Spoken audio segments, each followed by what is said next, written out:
प्राथमिकता थी कि हम जो ये फर्जी वेबसाइट चल रही हैं उनको हम टेक डाउन करें, उनको हटवाएं नेट से, ताकि और बच्चे इसका शिकार ना हो। और इसमें हमने मल्टीपल टीम्स बनाते हुए फ़िलहाल 5 लोगों को हिरासत में लिया है और उनसे पूछताछ जारी है। और किन्हीं सर्कल्स में ये इन्फॉर्मेशन चल रही थी कि करीबन 14 लाख रुपए की ठगी की गई है इन फर्जी वेबसाइट्स के माध्यम से। मैं आप लोग को क्लैरिफाई करना चाहूँगी कि ये जो 14 लाख का फिगर है, ये वेबसाइट्स पे कितने लोगों ने सर्च किया या फिर विजिटर काउंट, ये दिखाया जा रहा है और इसकी भी कोई पुष्टि नहीं की जा सकती कि कितने लोग असल में इस वेबसाइट को एक्सेस करें। सिर्फ 77 लोगों ने रजिस्टर किया था और कुल मिला के करीबन 22,000 रुपये उन्होंने एज रजिस्ट्रेशन फ़ीस दी है। तो हमारी अभी जांच चल रही है और हमारे साथ HSSC के मेंबर भूपेंद्र सर भी हैं, और यदि वो इस पर कुछ प्रकाश डालना चाहें सर।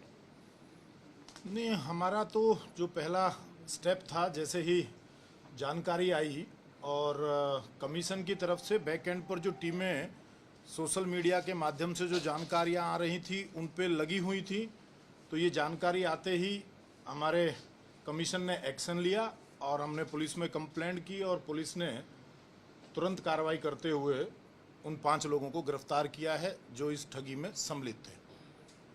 कब से हो रहा था? 3 दिन पहले से स्टार्ट हुआ। आपको कैसे पता लगा? कोई सेम डे। किसी कैंडिडेट ने बताया? हमारी अपनी बैक एंड पर टीम है जो सोशल मीडिया पर हमारे चेयरमैन आदरणीय हिम्मत सिंह जी सब अभ्यर्थियों को बार बार कैसे फॉर्म भरा जाए, कैसे किया जाए, सोशल मीडिया के माध्यम से अभ्यर्थियों के टच में थे। वहाँ से हमें जानकारी आई और हमने ये एक्शन लिया। तो जो इन्होंने साइट तैयार की, वो आप जैसी मेल खाती थी, कैसे वो एक कैंडिडेट उस पर विश्वास कर रहा था? कोई आपकी तरफ से कोई कॉशन नहीं दी गई?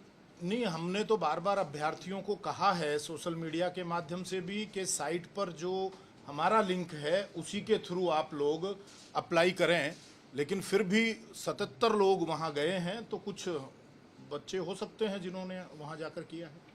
पिछले जो 5 लोग गिरफ्तार किए हैं पुलिस ने, तो ऐसी एप्रीहेंशन है कि वो कोई कैंडिडेट ही हो सकते हैं, कोई ऐसा कोई गैंग है जो इस तरह की चीज़ें कर रहा है बार-बार? अभी जी हमारी पूछताछ चल रही है, तो उनको अभी हम जैसे 3 लोग हमने गोरखपुर से हिरासत में लिए हैं, एक व्यक्ति फतेहाबाद का है और एक व्यक्ति कुरुक्षेत्र का है।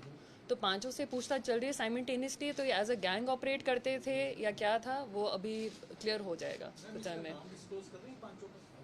अभी फ़िलहाल नहीं जी, हम थोड़ा सा जांच पूरी अपनी कर लें, उसके बाद हम आप सभी से ये साझा करेंगे।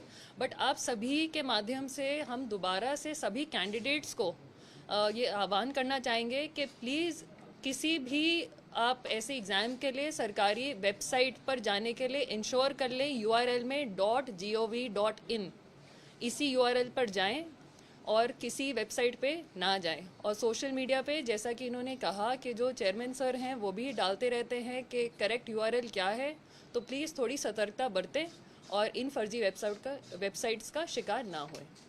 तो अभी चल रही है जी वेबसाइट आपकी, लोग अप्लाई कर रहे हैं ओरिजिनल वाली? हाँ, वो तो अभी काम कंटिन्यू। कोई डेट कोई कुछ ऐसा? अभी तो 12 तारीख है, उसमें लास्ट डेट 12 तक अप्लाई कर सकते हैं। मैं मीडिया के मित्रों से एक निवेदन और करना चाहूँगा। कुछ समाचार पत्रों में जैसा मैम ने कहा कि 14 लाख का फिगर बार बार बताया जा रहा है कि इतने लोगों ने विजिट किया या इतने लोगों के साथ ठगी हुई, तो मीडिया के साथियों से भी मेरा निवेदन कि वो बिना पुष्टि के, बिना तथ्यों को भी प्रसारित ना करें, जिससे कि नीचे अभ्यर्थियों को अलग तरह का मैसेज ना जाए। जो 5 लोग गिरफ्तार किए गए उसमें तो महिलाएं भी शामिल हैं जी, एक महिला है। कुछ बताया है आपको उन्होंने पूछताछ में?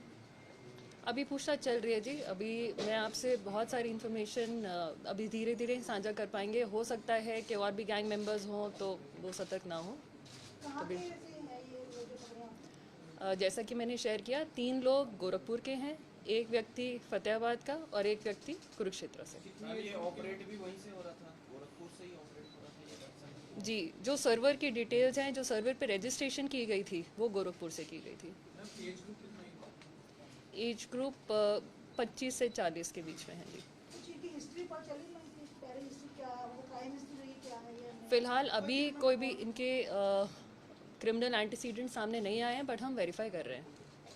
सर, जिस तरीके से अभी ये मामला सामने आया और इस तरह की आशंका बनी रहती है, क्योंकि अब जिस तरह से ऑनलाइन हैकर्स की भी, ऑनलाइन फ्रॉड के कई केसेस आते हैं सामने, तो आपको लगता है आयोग को भी इसके लिए एक अपनी टीम को गठित करना चाहिए? जब भी आप इस तरीके की परीक्षा या एनरोलमेंट मांगते हैं, आवेदन मांगते हैं, तो उससे पहले ही वो सक्रिय हो जाए ताकि ऐसे फ्रॉडस्टर्स को मौका ना मिले उस चीज़ को कैश करने के लिए। देखिए, जैसा मैंने बताया कि आज तीसरा दिन है, यदि कमीशन के एंड पर एक्टिवनेस नहीं होती तो सेम डे कंप्लेंट रजिस्टर्ड नहीं होती।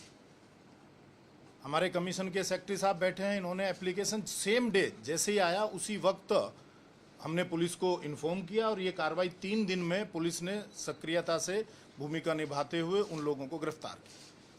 सर, ये पैसे कैसे ले रहे थे? मतलब कोई कैंडिडेट से कह रहे थे कि उसी में ही आप दर्ज कराइए अमाउंट, या कैसे कोई पर्ची दी जा रही है? या किसी महिला का अकाउंट नंबर इसमें जारी किया गया था? इसकी जानकारी मैं देना चाहूँगी आप सभी को।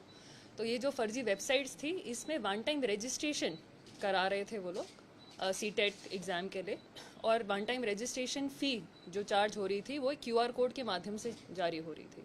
तो QR कोड पे लोग पेमेंट कर रहे थे और ऐसे वो पैसे साइफन ऑफ कर रहे थे। जी, मैं आप सभी को दिखाना भी चाहूँगी कि वो वेबसाइट्स हम टेक डाउन कर चुके हैं। जी, वो खैर 4 तारीख को ही हो गई थी।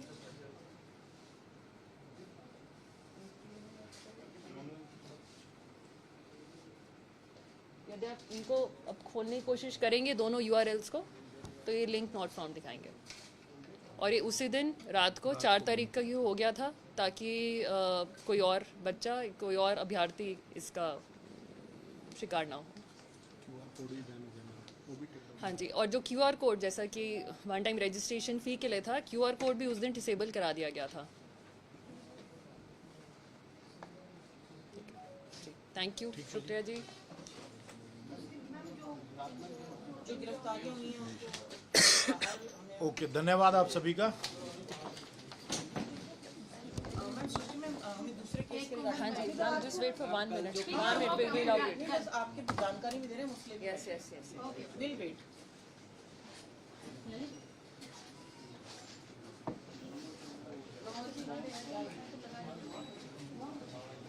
इसका मतलब चाय है, ऐसे नहीं है।